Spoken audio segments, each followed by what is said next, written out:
We knew that the rise in rents was significant in the last few years, but now we have the numbers. Between 2020 and 2024, rent increased by 27% in Montreal, 33% in Quebec City, 44% in Sherbrooke, 50% in Trois-Rivières, and 49% in Rimouski. During the same period, inflation went up by 17%, much slower than rent increases.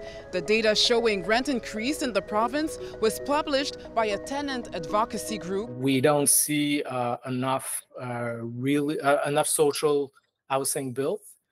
We don't see enough of large units also built. Now, the government often lumps them together, but there's a difference between those two. In the province, social housing units are divided into three categories: HLM, co-op units, and non-profit units, while affordable housing units means the rent is not calculated on the household income. It is set depending on the building, its location, the size of the apartment, and the service offered. They can be in the public or the private sector. Now, the cabinet of the housing minister reacted today to the data by saying that there are more than 23,000 social and affordable housing units financed by our government, which are currently at different stages of construction.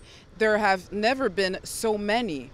Now, that being said, is social housing the solution to the crisis?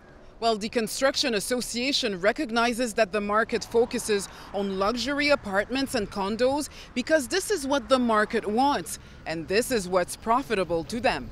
What we have built over the last years, the last month, it's mainly the luxury condos or apartments because it's what we can afford to build right now, because the mathematics doesn't work anymore.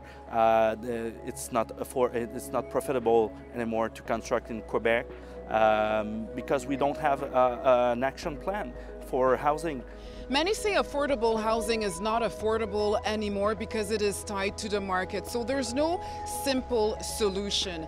In an open letter today, municipal elected officials and advocacy groups are asking to stop working in silos and also to implement a concerted action plan because the situation is unprecedented.